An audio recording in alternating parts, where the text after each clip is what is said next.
విశ్రుత. అమ్మవారిని చంద్రఘంట అని పిలుస్తారు. ఎందుకంటే తల మీద చంద్రవంక ఘంట ఆకారంలో ఉంటుందన్నమాట. అందుకని చంద్రఘంట అని పిలుస్తారు. ఆ తల్లి నన్ను అనుగ్రహించుగాక అని ధ్యాన శ్లోకం. ఆ తల్లికి మీరు చూస్తే కనుక 10 భుజాలు ఉంటాయి. ఇదిగో ఇక్కడ చూపిస్తున్నట్టు. అందులో 5 భుజాల్లో ధనస్సు, బాణం, ఖడ్గం, గద, త్రిశూలం అలాంటి ఆయుధాలు ఉంటాయి. ఇంకొక 3 ఏమో కమండలం, అక్షమాల, కమలం ఉంటాయి. ఆ తర్వాత ఇంకొక 2 భుజాల్లో అభయహస్తం, వరదహస్తం చూపిస్తుంది. అది ఆ తల్లి స్వరూపాన్ని అనమాట. మీరు ధ్యానించేటప్పుడు ఇలా ధ్యానించాలి. ఈ బొమ్మలో ఒక చిత్రమైన విషయం ఉంది. నాకు ఈ బొమ్మ చూడగానే ఎప్పుడు మా నాన్నగారు గుర్తొస్తారు. ఏమిటంటే మా నాన్నగారు ఆఖరి రోజుల్లో నా చేత ఈ నవదుర్గా ఉపాసనలు కొన్ని చేయించారు.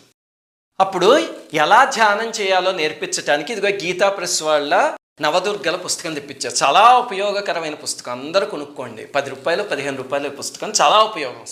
అయితే ఇందులో మీరు చంద్రఘంట